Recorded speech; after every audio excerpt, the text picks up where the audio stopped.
When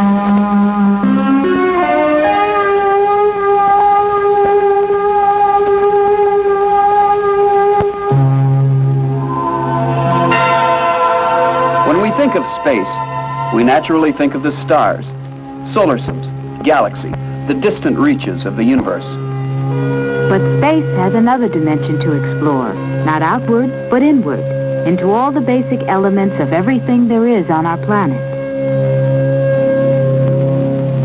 Here, a miniature world of space exists, a world filled with constant motion, one that went undetected for centuries.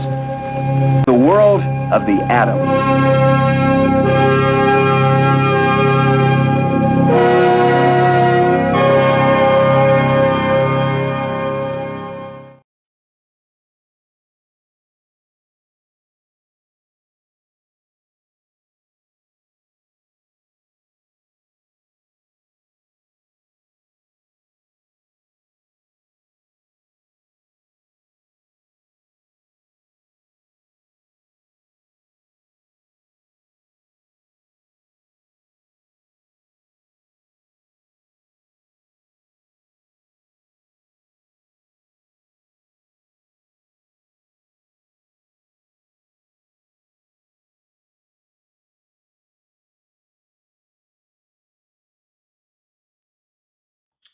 This is Free Radical Media.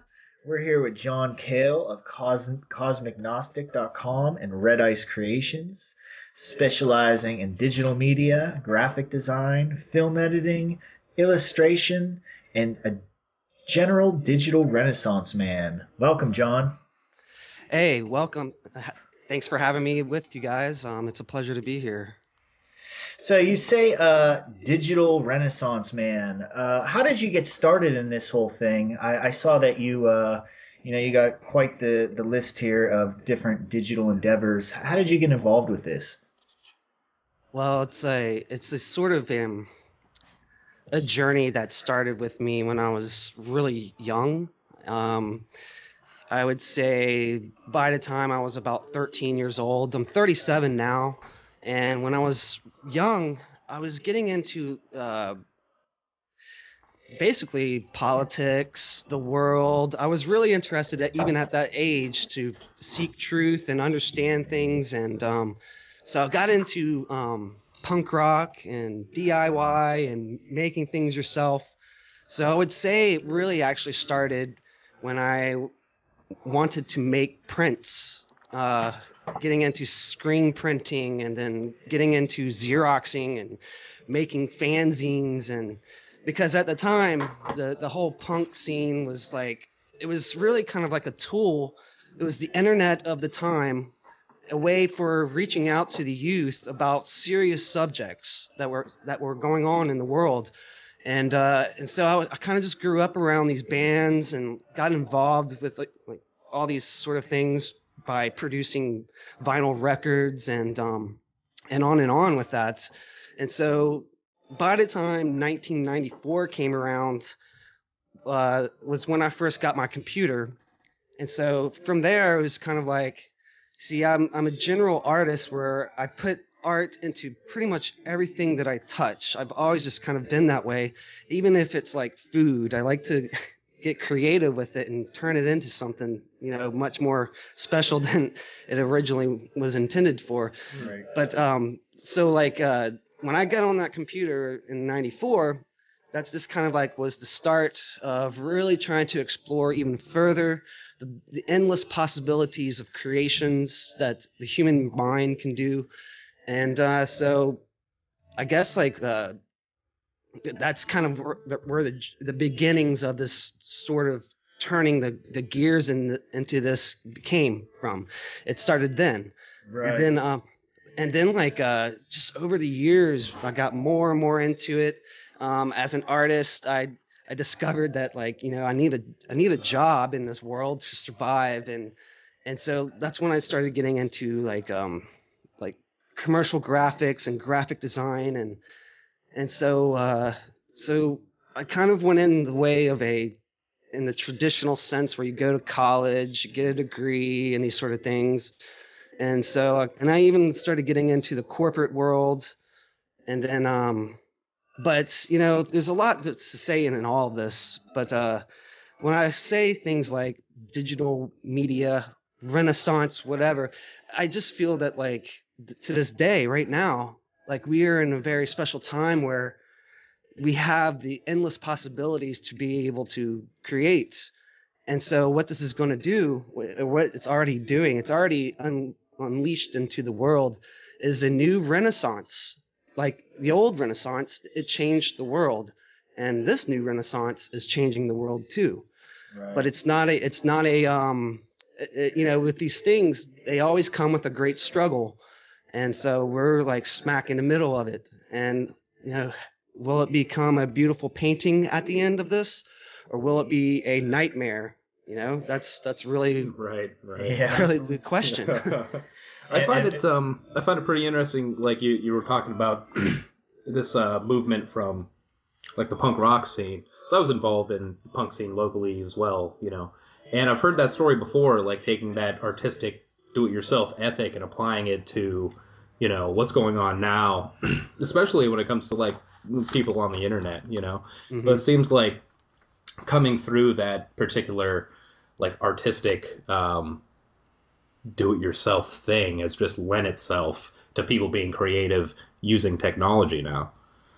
Yeah, I run into it a lot as well, and it's I guess it was kind of like a meant for me kind of thing where I had to get my hands into it physically, and then from there be able to apply it in a digital sense for later on.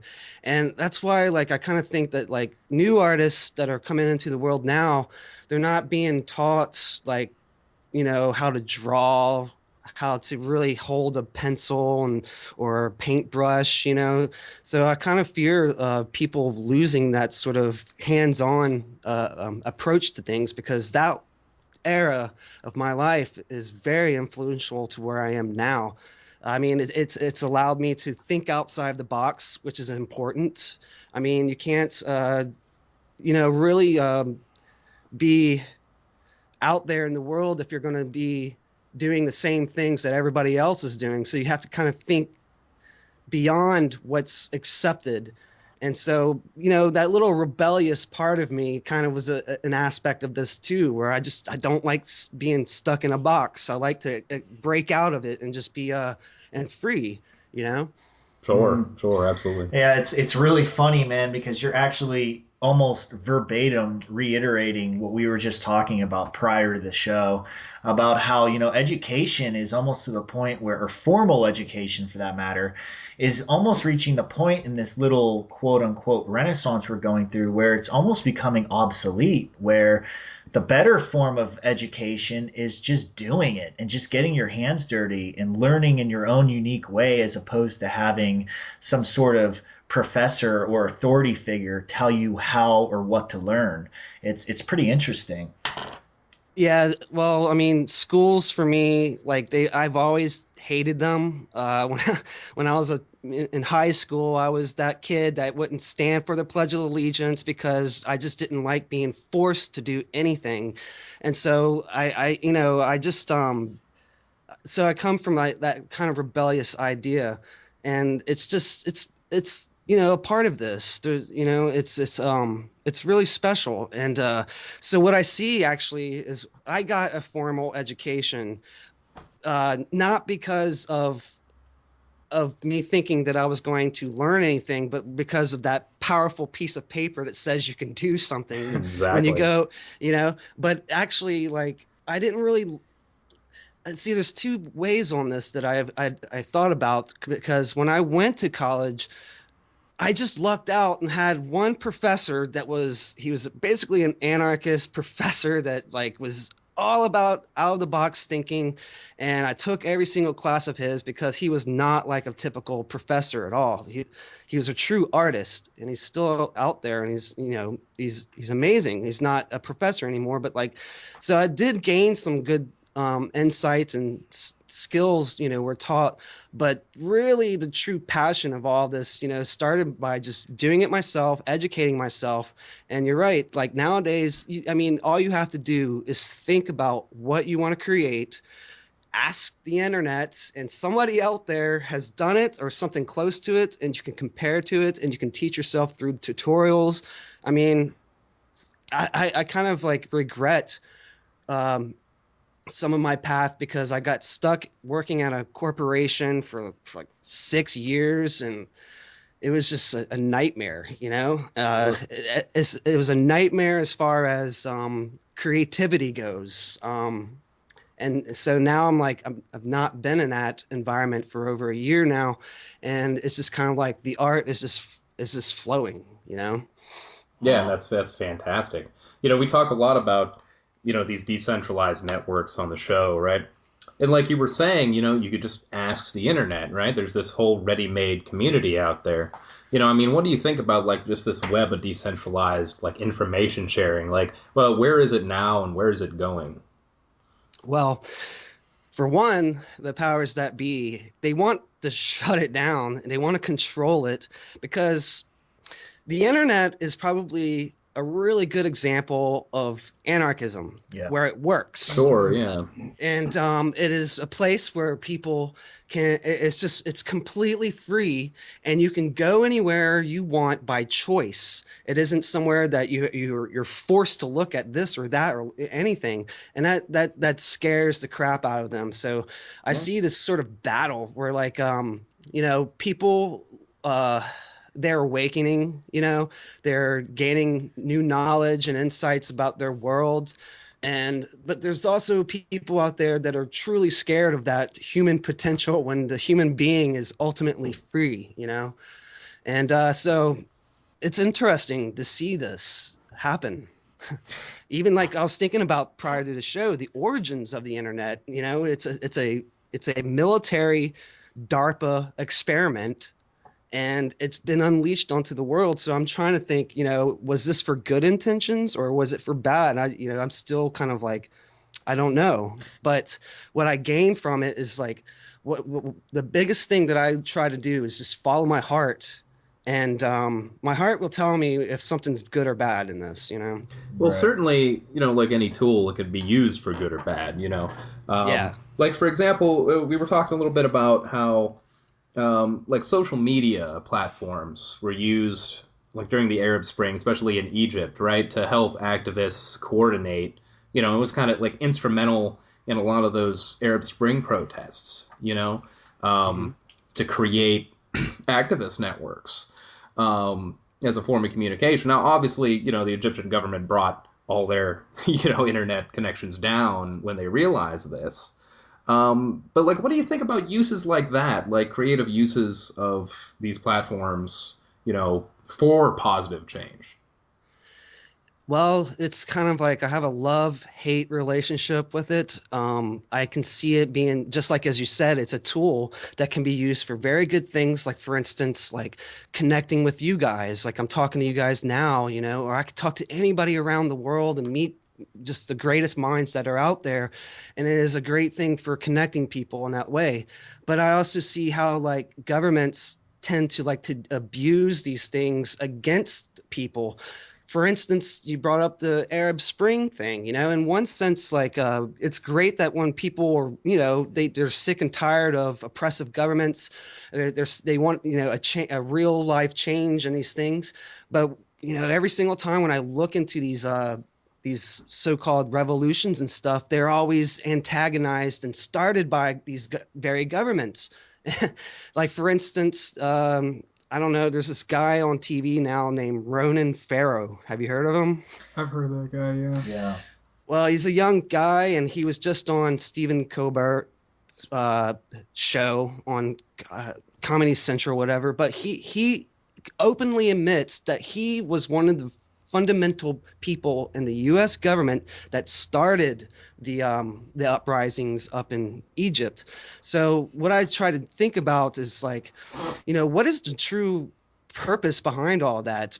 And when I step back even further, I understand that what we have in this world is a lot of social engineering, where, you know, these people are using the planet as a petri dish to basically look for ways they can control other people. So I question it. I question social media. I try to keep a question on these things just to be, sure that I'm not walking into someone's planned fire pit or whatever.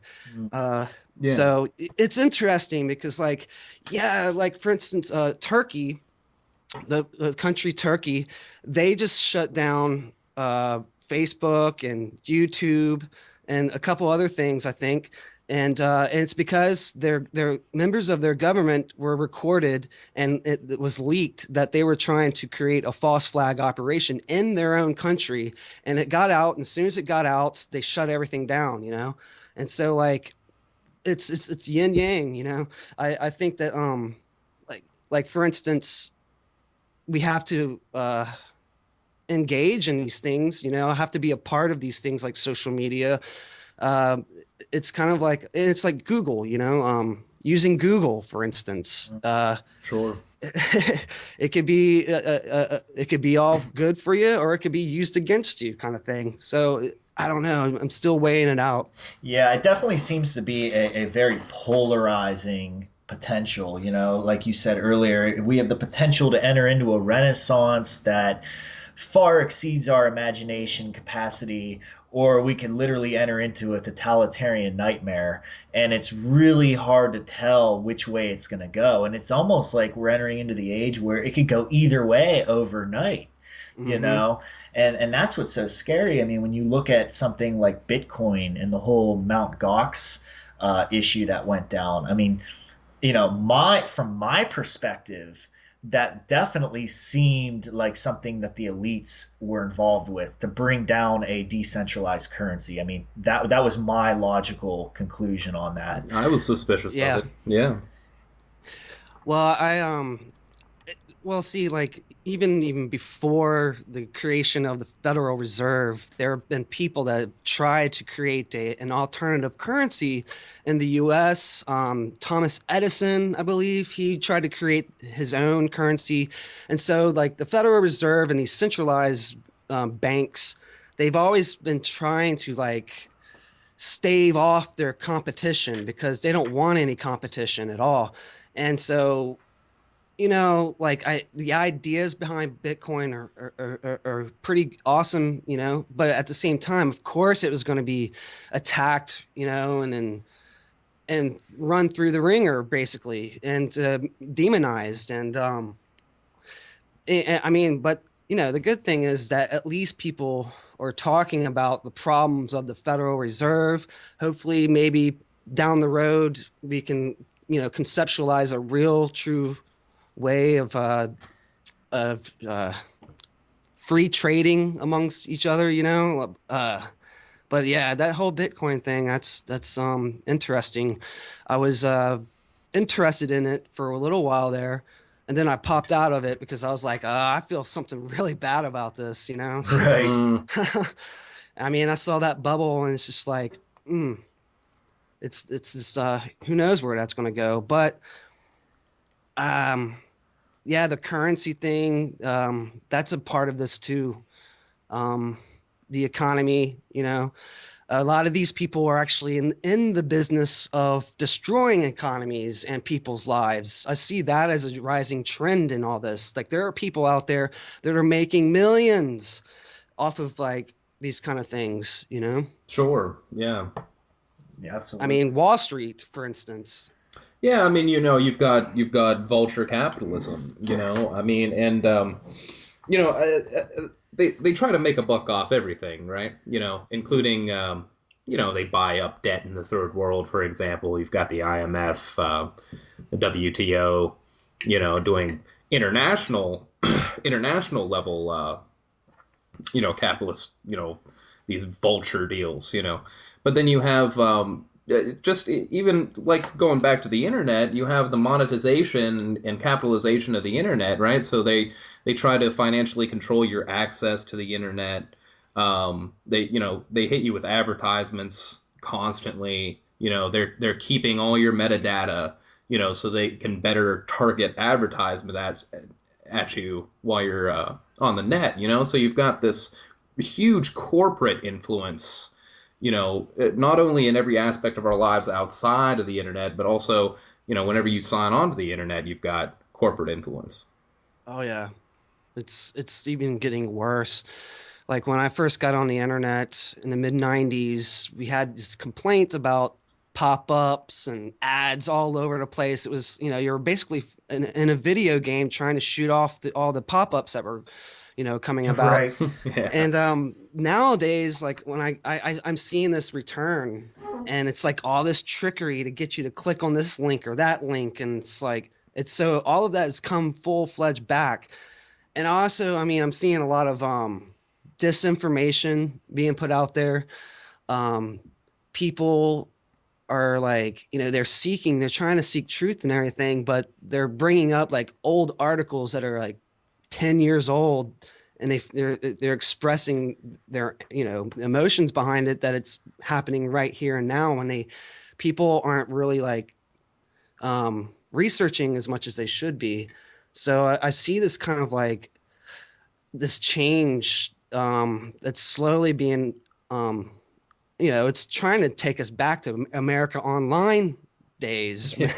When like I just got a Kindle Fire recently, and it's like it's so restricted on the things that you can do with it. It doesn't allow you to install like certain programs and whatnot, because the company is trying to control your experience, So I do see like this attempt.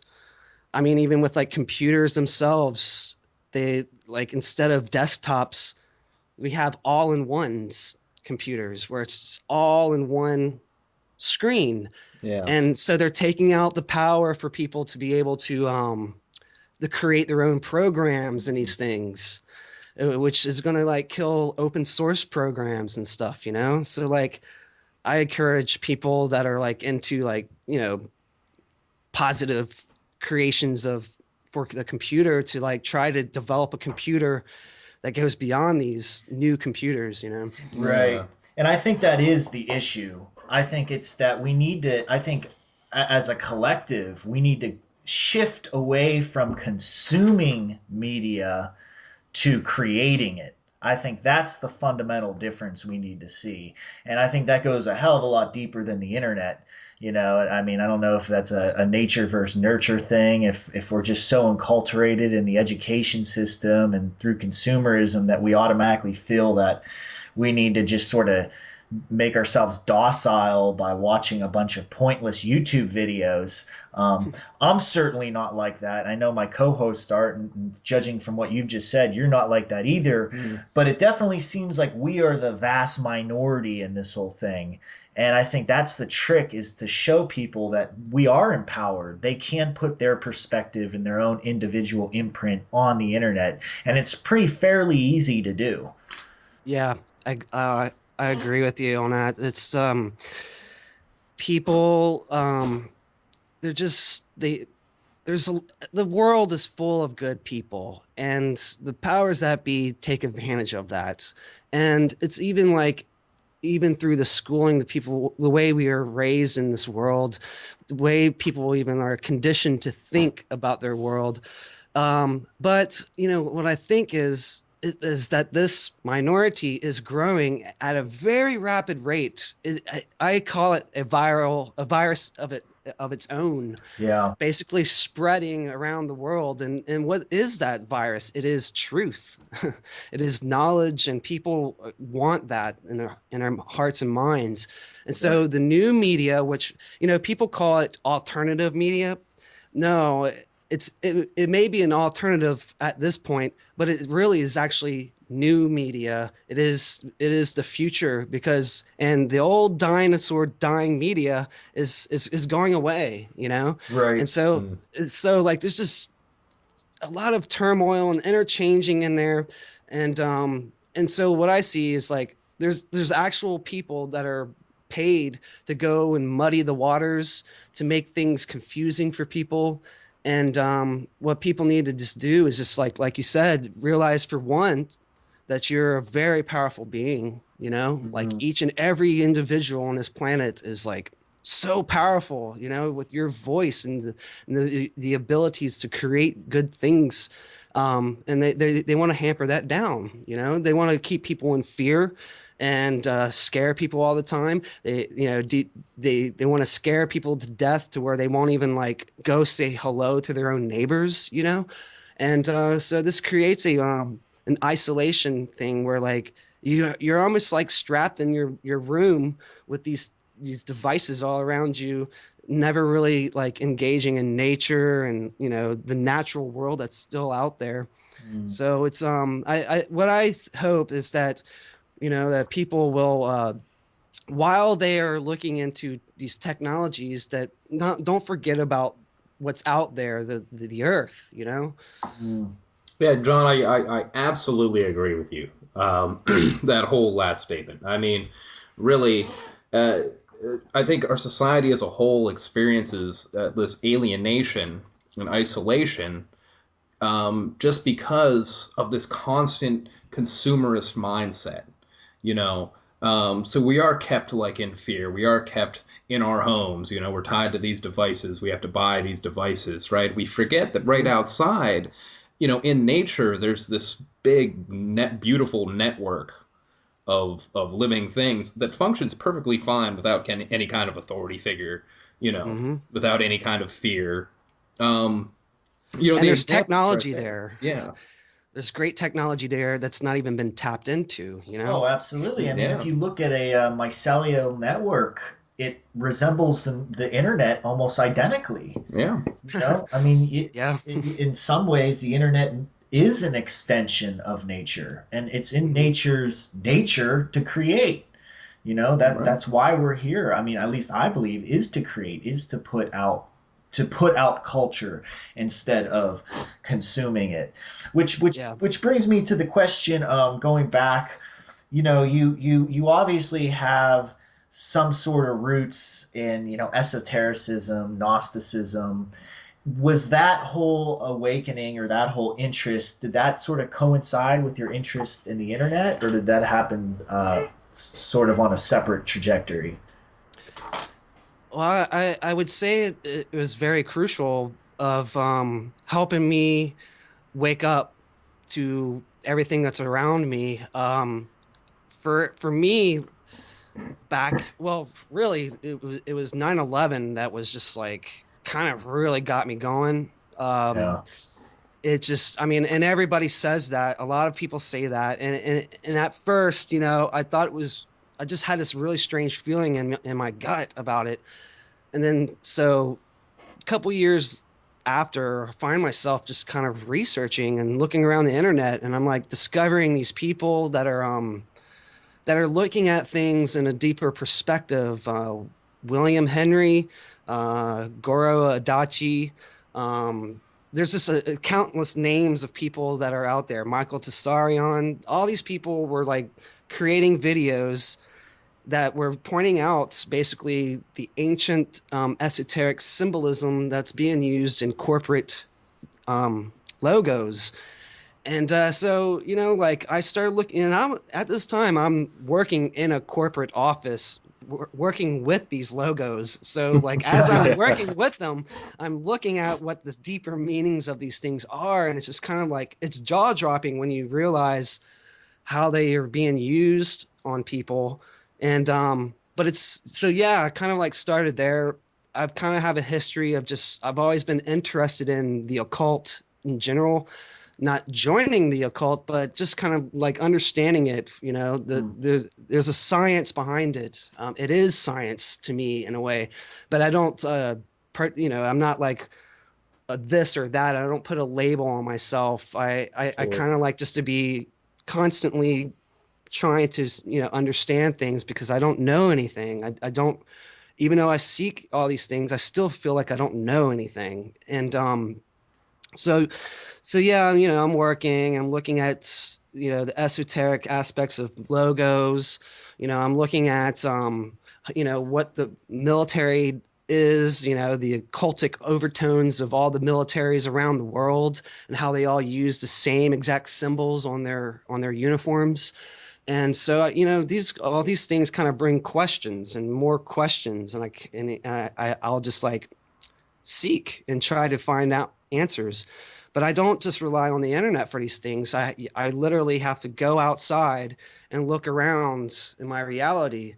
And then I like to read books, old books, people that aren't tainted by today's consumerism, I mean, a book written 100 years ago has some powerful information in there.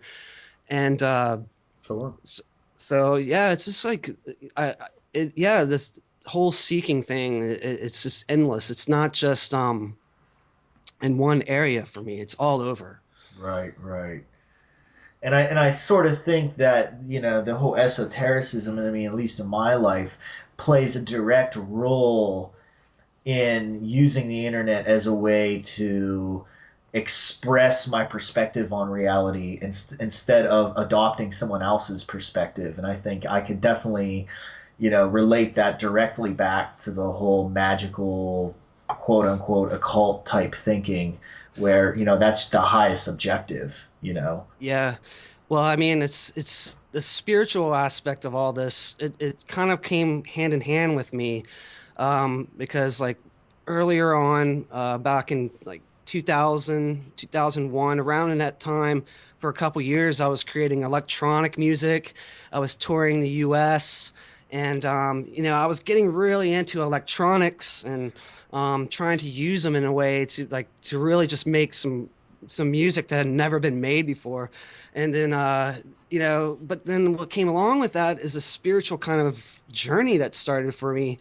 And so I don't know, I think the more you like learn about this reality, I can't help but become more spiritual in this. Yeah. And when I say spiritual, people, they automatically think, like evangelist type of quackery, whatever. It's like, no, there's a true like connection, and there's a science in it that is just very profound. And so I use these like mystical tools for various things.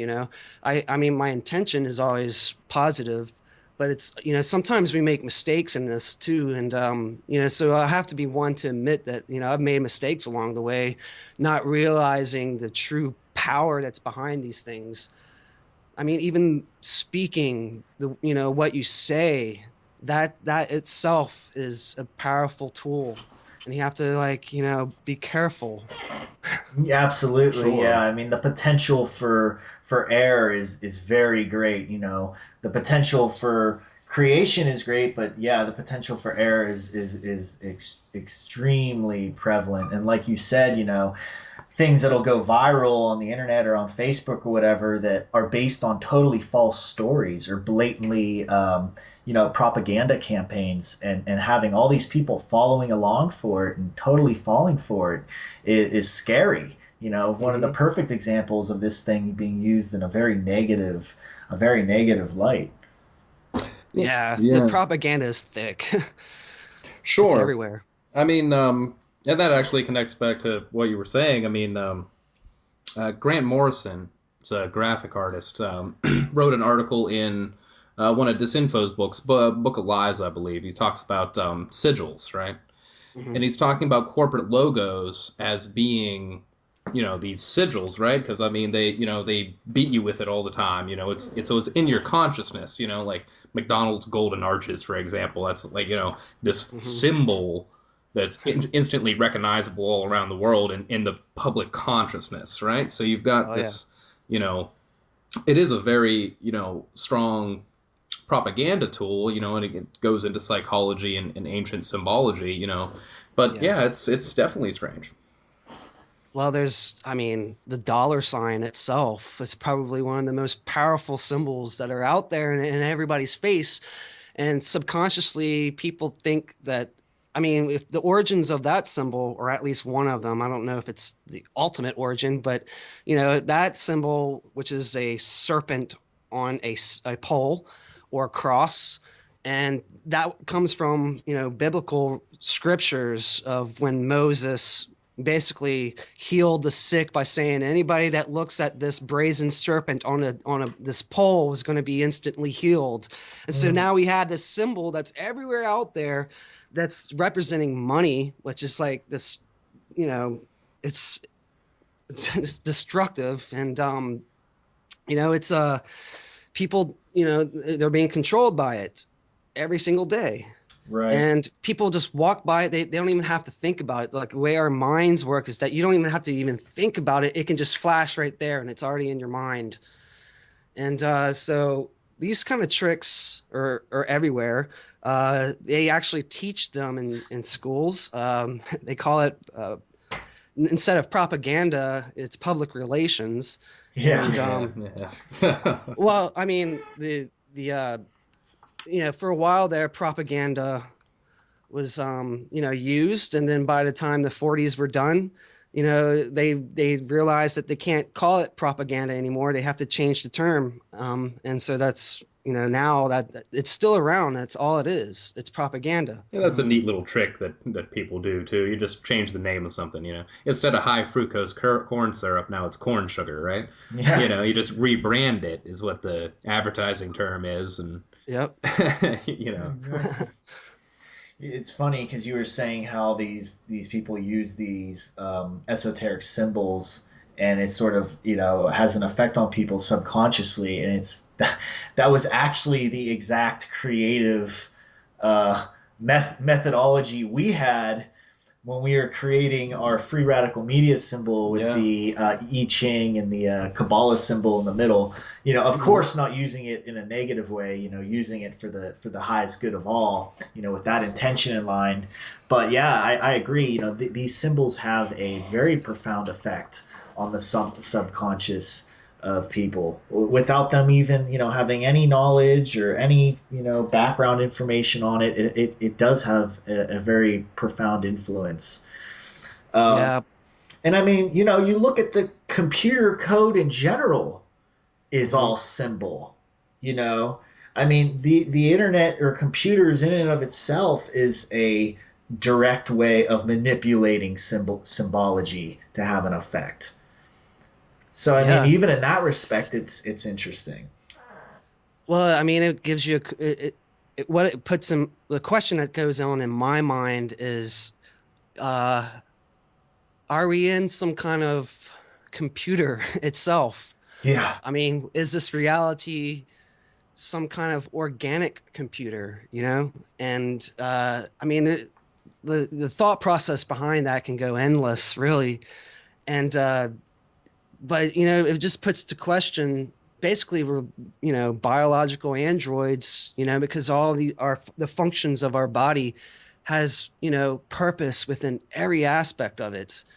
And so when you start analyzing that and understanding that, then you can look outside of the world and see how that works. And so it's everywhere. It's just like you were saying about the mycelium, it works in that kind of same way.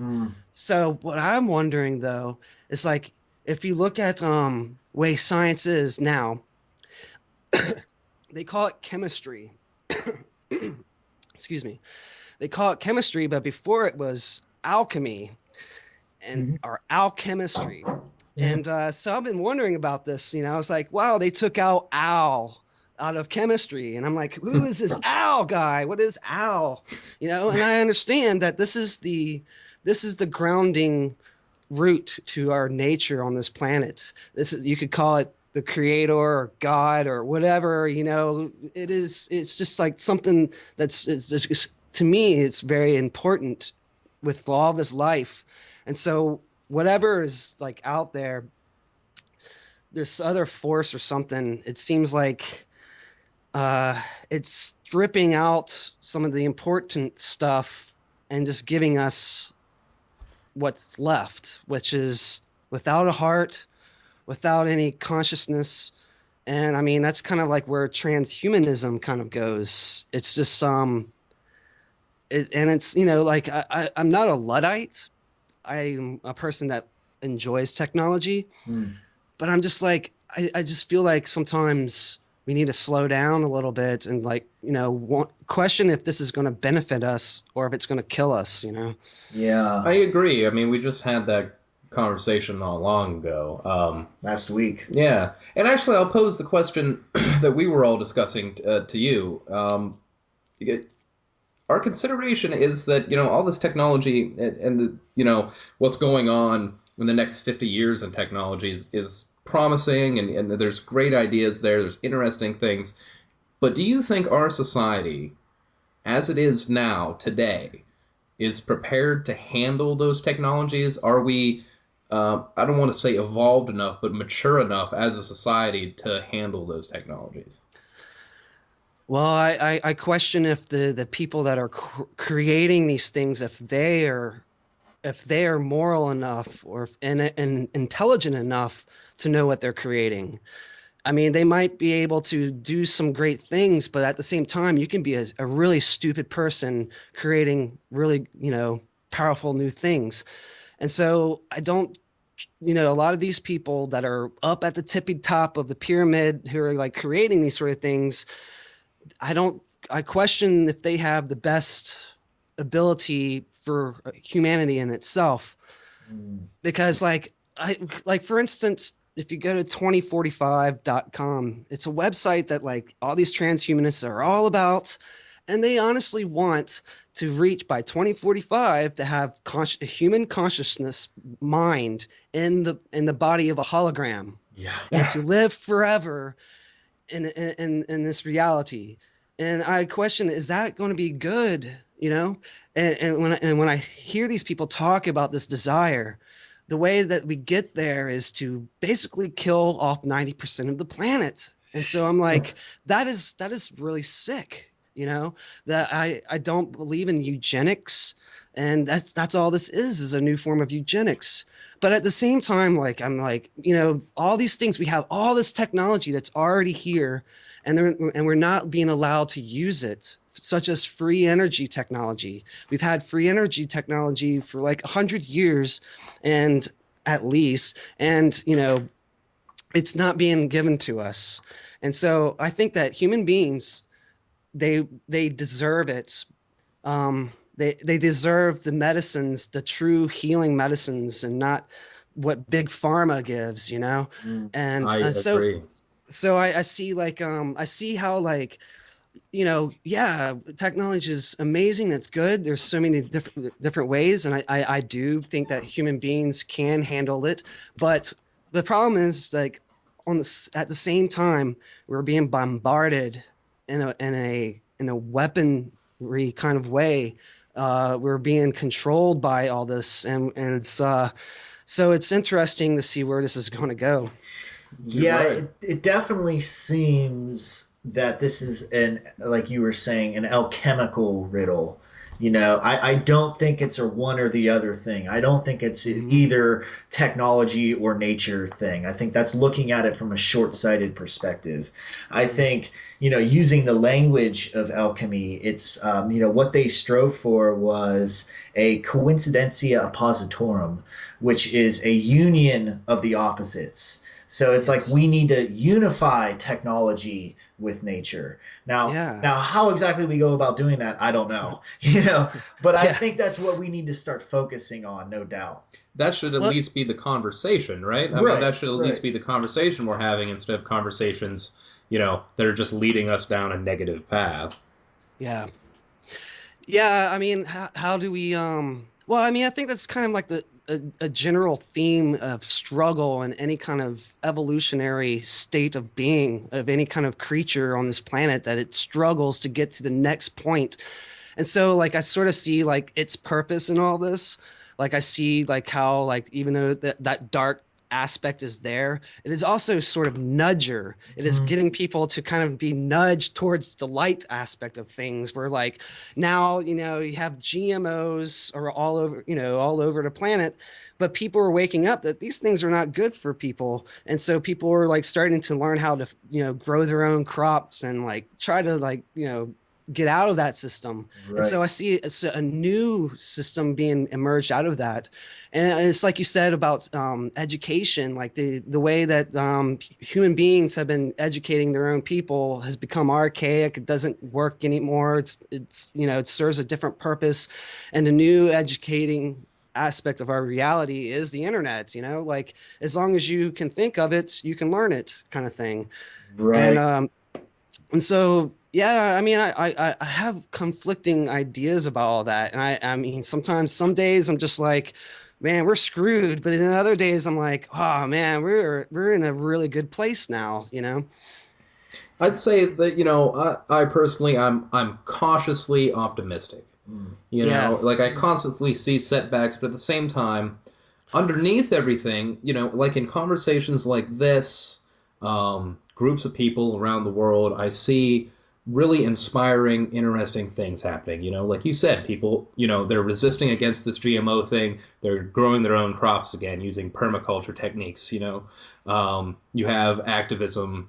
And you have some really interesting stuff going on. So, I'm cautiously optimistic about the future, and I'm hopeful that through, these kind of conversations, like this kind of decentralized communication, we can start to build something new.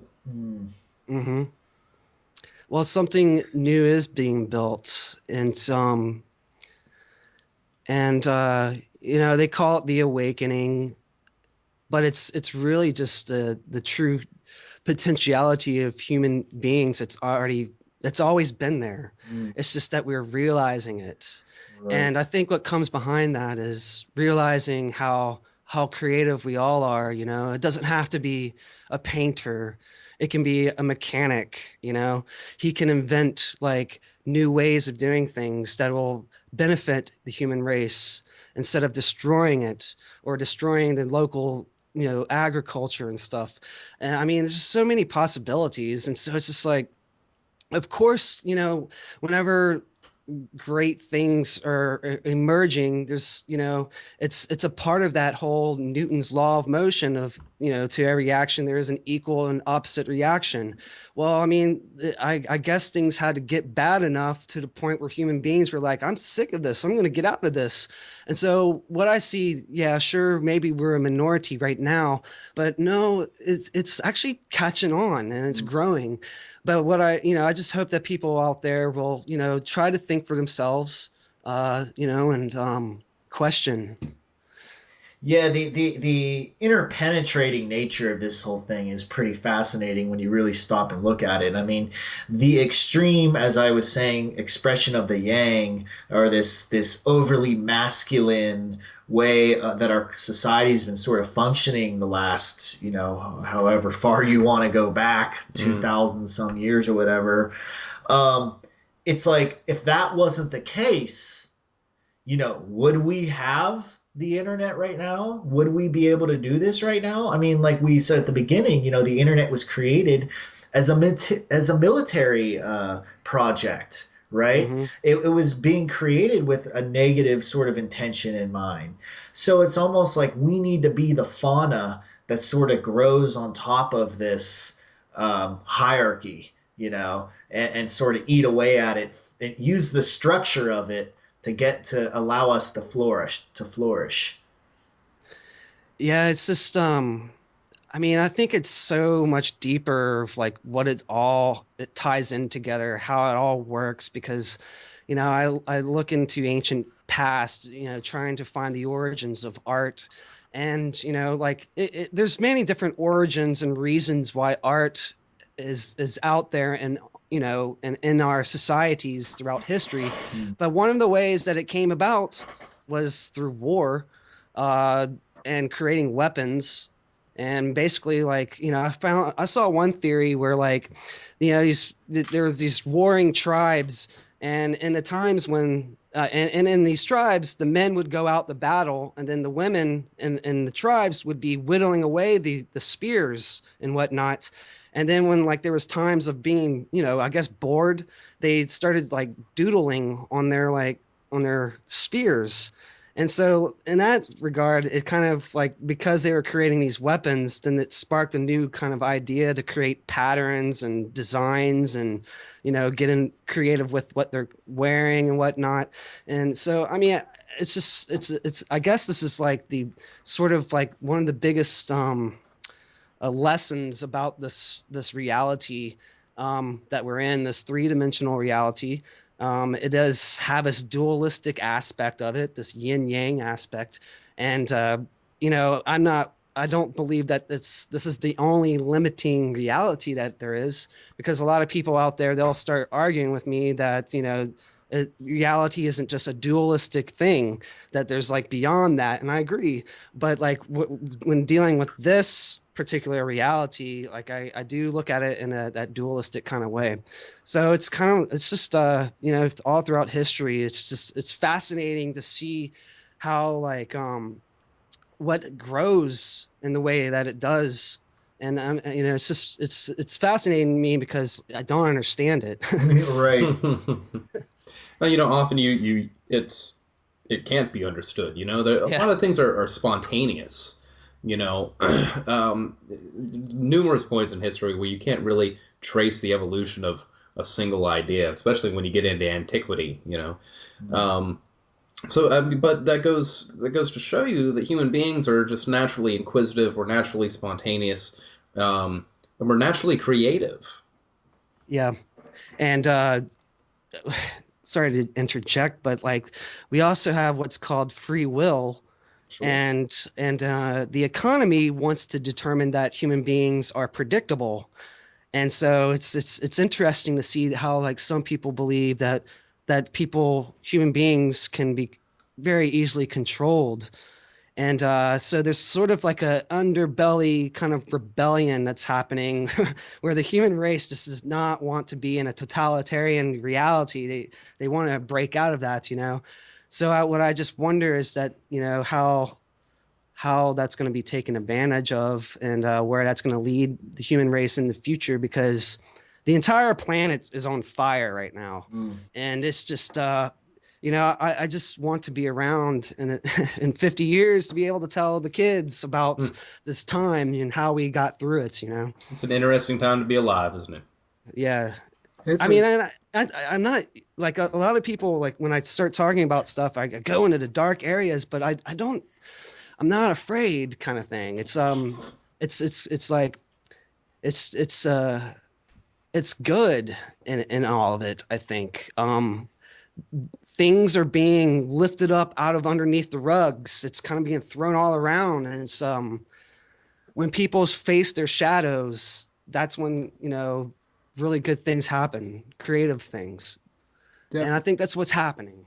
Definitely, yeah.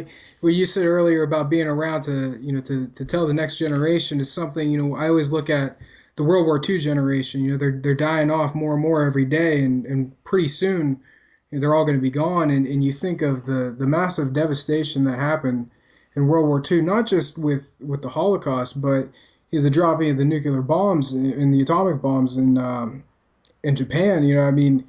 There needs to be a remembrance of the devastation that caused, and in this time period that we're in, if we can move forward out of the turmoil that we're facing, to have people to let the next generation know, hey, don't make the same mistakes that led us to have to deal with what we're dealing with now. Pick up where we're leaving off and make it even better. Make it even better than hopefully we can make it here in the next 30 to 50 years. Yeah, I agree with you. What I've found is that there's a saying out there. I can't remember the guy's name, but it's many people have said it. Those who do not know history are doomed to repeat it.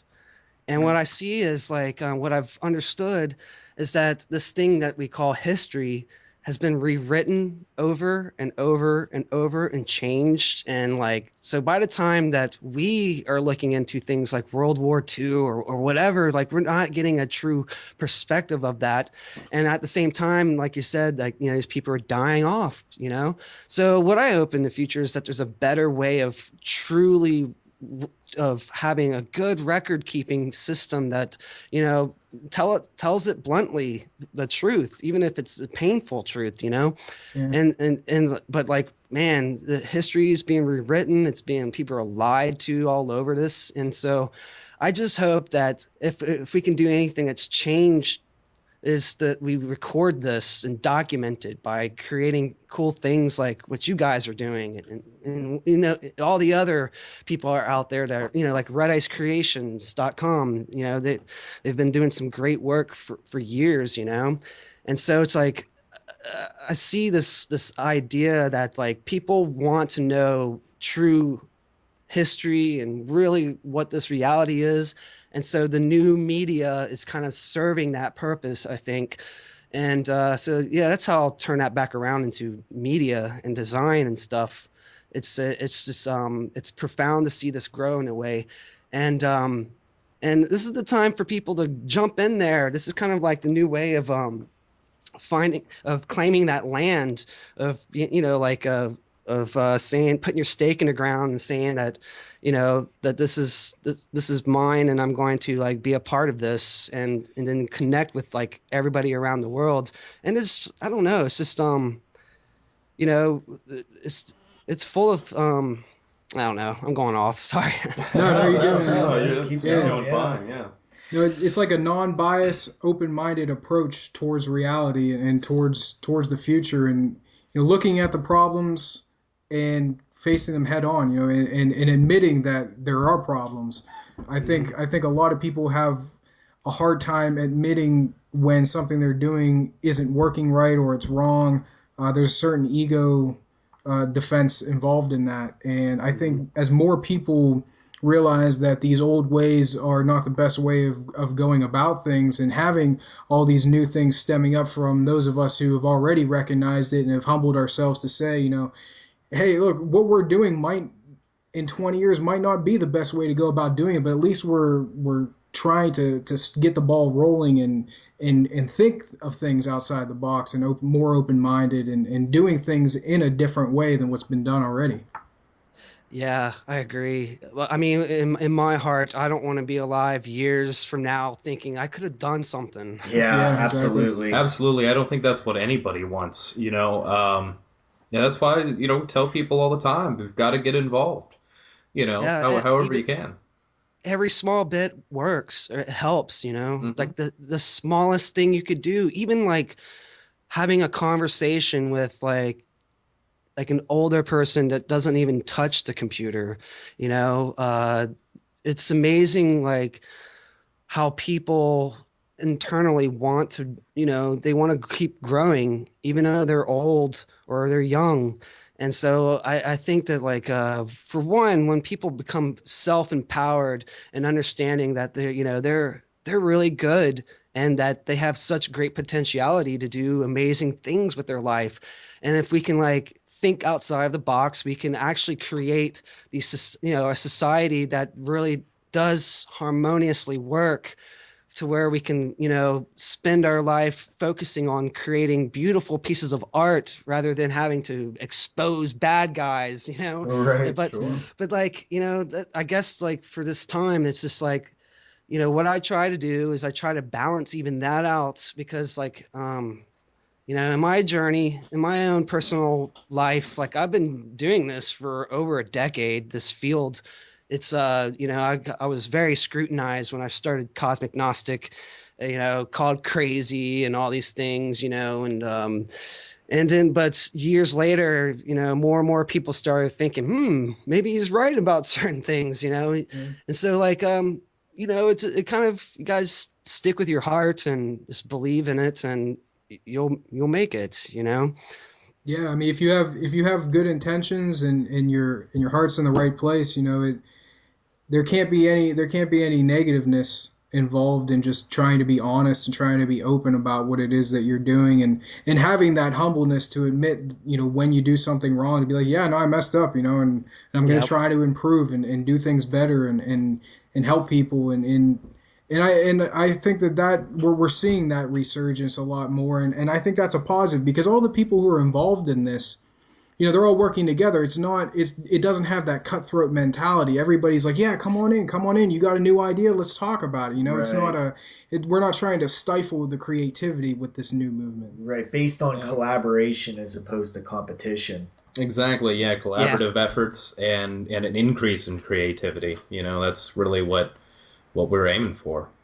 Yeah, well, and it's just like, it's a kind of amazing thing for me because as I was explaining at the beginning of this, I was telling you about my punk rock days and what the best thing that I learned out of that was how people helped each other, how like it was like this network of this friendship network of shared ideas and Absolutely. and basically like support for one another, by conversing, by, trading with each other, by helping each other get, their band to play, whatever. And, so for me, like I saw that, I experienced that, and I loved that about humanity. And then like by late 90s, getting into 2000s, I found that was breaking apart. I was going away. So for like many years, like I struggled with this fact that like this wasn't out there, and I had experienced this personally in my youth. And this is very much something that this world needs now. And what I see like over the past couple years has been this reemergence of these kind of things where people are getting together. They're using these social media networks, even if they were created by, bad guys or whatever. It's still, the tool itself is being used for positive connections. And so I'm seeing that kind of come out of it, and it's great. Do you see the festival scene, the modern festival scene playing, or like a resurgence of that? Well, I mean, I haven't been to these festivals. I mean, I've been to a couple like in the past, and I have a friend that actually he's in a band that tours around to these festivals. And so like I really got a good perspective from him of like there's a sort of like yin yang and all that as well. Yeah. It's in one perspective to say, for instance, the whole idea of how psychedelics have gotten into things. In one perspective, it's good that people understand these medicines out there, but they don't understand that these are sacred things, and not to be like, I mean, to each their own. Everyone experiences their own whatever they want to do in this reality. But I see this sort of like poisonous aspect, this consumerist poisonous aspect that's involved in all that too, Absolutely. Definitely. Sure. And what happens a lot of times is like these organic things, when they sprout out, like even like any movement that sprouts out organically with good intentions, I've found that like, they're usually quickly taken over by the very powers that be that want to control all of that. And then they turn it around to be used against people, So it's, I think that in one aspect, sure, if these things are good for people to go to meet up with their friends, that's one thing. But I mean, is it pure anymore? Is the heart of it pure? I question that. Hmm. And then, I mean, that is a good question. I mean, you do see consumer culture creeping into some of it, and that can only be a negative, really. I think, just constant change is what's required, Absolutely. Try to stay one step ahead of them. Yeah. Yeah. Exactly. Yeah, and in this digital age, you kind of have to keep moving with it, Right. because it's kind of it'll drag you behind if you don't. And I mean, as an artist, as a digital artist, that's one thing that I wanted to mention. It was just like trying to always keep my skills up to par, and even like painfully push myself even further. And like I have like work that's out there in the world, but like over the past year, it's become so much better. And it's only because I've really just pushed it really hard to try to become better at my skills in this. So, it's just something that you have to keep up with it, because they have all the money, and like, sort of as a competition in itself, have the easier ability to fight against like the, what we're doing. And, so we have to kind of think of new ways of reaching out to people. For instance, right now we're on Facebook, but we know what happened with MySpace and all these other things, that they eventually become obsolete. They become useless. Sure. Yeah. And so we have to think ahead of the box. What are we going to create that's going to go better than this? That's going to be not like created by the CIA, used to take our information. let's go beyond that. Like, let's even think of new internet, like Yeah. an alternative internet or something, Right, peer-to-peer networks and stuff like that. I think that stuff's a fantastic idea. Mm-hmm. Well, we're running out of time here, John. Why don't you tell us about do you have any projects in the works or? Well, these days I'm always over at redicecreations.com. I'm helping Henrik out with a lot of the back end sort of stuff, creating their creations over there. So I've been having a lot of fun doing that. But you can also go over to cosmicgnostic.com. And that's that's kind of like my hobby site now, even though it was kind of like my full-time passion. I still, mess around with it from time to time. And yeah, you can find me on Facebook, of course. Just look up John Cale, and you'll probably find me there. And but yeah, this has been a pleasure talking with you guys, and I'm looking forward to what you guys create in the future as well. Yeah, I mean, we should keep like a synergy relationship going. I really enjoyed the conversation. And you were our first interview, so yeah, first interview ever, John. We appreciate that, man. It was a good one.